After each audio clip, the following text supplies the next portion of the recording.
Kami dari kelompok 7 mohon izin untuk mulai presentasi ya teman-teman untuk menghemat waktu. Kang Arfid boleh bisa bantu untuk share screen, Kang?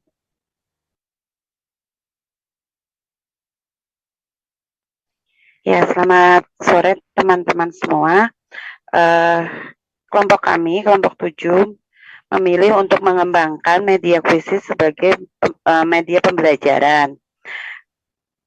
Berikutnya, Kang. Ya, perkenalkan kelompok 7 terdiri dari saya sendiri, Ana, kemudian ada Teh Astri, juga ada Teh Puja. Tapi mohon maaf sekali karena Teh Puja hari ini tidak bisa hadir dikarenakan sedang sakit. Oleh sebab itu presentasi ini akan dijalankan oleh saya dan Teh Astri. Begitu. Berikutnya Kang Arfid. Ya, dalam presentasi ini kita akan membahas tentang sejarah kuisis, pengertian kuisis, kelebihan, kekurangan, juga fitur dan tujuan pengembangan media kuisis. Yang pertama adalah sejarah kuisis. Nah, kuisis ini adalah sebuah produk dari sebuah perangkat lunak yang memang bergerak dalam dunia pendidikan dari India. Didirikan pada tahun 2015 dan memiliki kantor pusat di Santa Monica, California.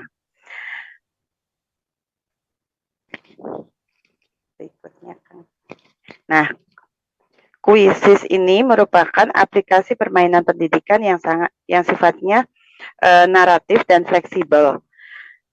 Selain bisa dimanfaatkan sebagai sarana menyampaikan materi, kuisis juga bisa digunakan sebagai media evaluasi pembelajaran yang menarik dan menyenangkan.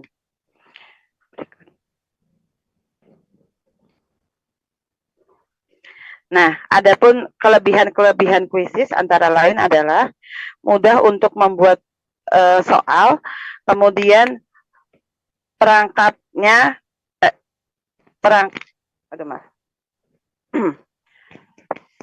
perankingan siswa dapat dilakukan dengan mudah. Kemudian koreksinya juga otomatis karena kita sudah menyediakan jawaban yang benar, sehingga ketika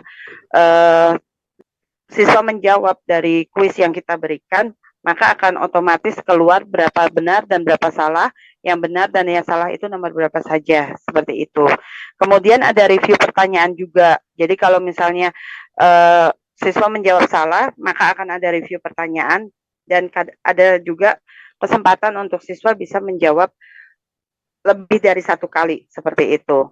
Kemudian soal yang berbeda untuk setiap siswa. Sedangkan untuk kekurangan kuisis,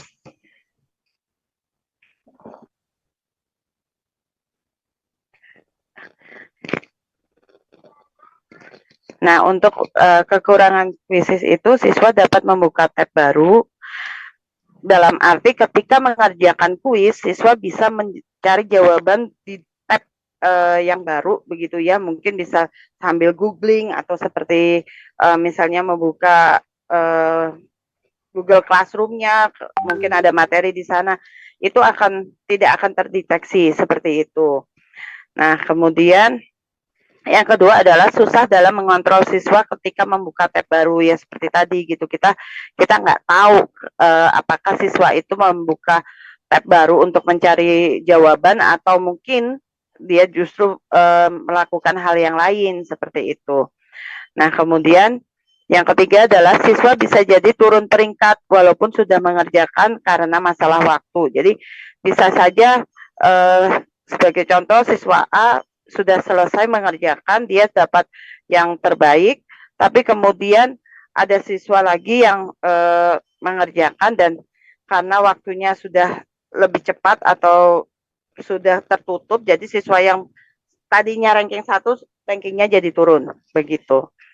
Kemudian menjadi kendala jika ada beberapa siswa yang terlambat gabung. Nah, untuk berikutnya akan disampaikan oleh Teh Astri. Silakan Teh Astri.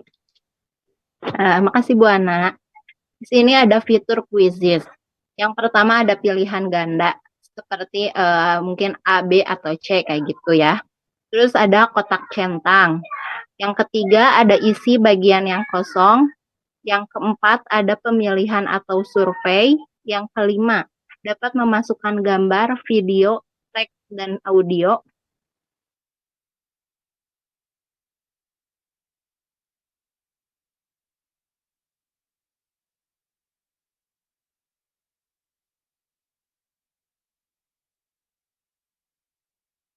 Itu dapat YouTube. Yang ketujuh yaitu fitur presentasi yang menampilkan di layar siswa atau presentasi saja. Yang kedelapan mengatur durasi waktu, opsi pilihan jawaban. Di situ mengatur opsi pilihan jawabannya bisa misalnya 10 detik, 20 detik, dan seterusnya. Seperti itu. Boleh dilanjutkan? Nah, di sini ada tujuan pengembangan media Quizizz. Yang pertama, adanya aplikasi Quizizz memberikan alternatif pembelajaran daring yang dilakukan tanpa harus bertatap muka secara langsung. Yang kedua, yaitu Quizizz memberikan keuntungan pada pembelajaran daring dengan memanfaatkan perubahan pembelajaran yang lebih mengedepankan pembelajaran di era revolusi industri menggunakan teknologi informasi dalam penyampaiannya akan lebih menyenangkan, memotivasi, dan menarik perhatian siswa. Lanjutkan. Yang ketiga yaitu penggunaan Quizizz dapat menjadikan pelaksanaan pembelajaran daring maupun hybrid tidak lagi menjadikan suatu permasalahan bagi siswa dan bersifat fleksibel sesuai dengan kemampuan diri siswa.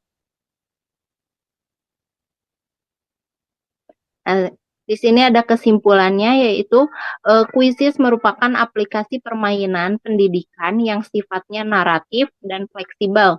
Selain bisa dimanfaatkan sebagai sarana menyampaikan materi, Quizizz juga bisa digunakan sebagai media evaluasi pembelajaran yang menarik dan menyenangkan. Quizizz memiliki fitur-fitur menarik yang bisa digunakan oleh guru dan untuk mempermudah dalam proses belajar mengajar. Tetapi Quizizz pun mempunyai kekurangannya. Siswa bisa membuka tab baru, artinya siswa bisa masuk dengan akun lain dan media ini masih dalam tahap pengembangan.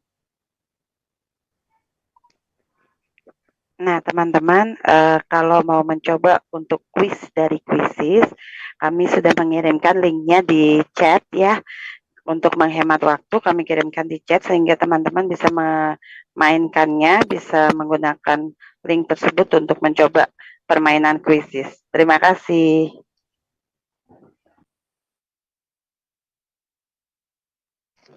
Kembali ke Teh Dedeh, Teh.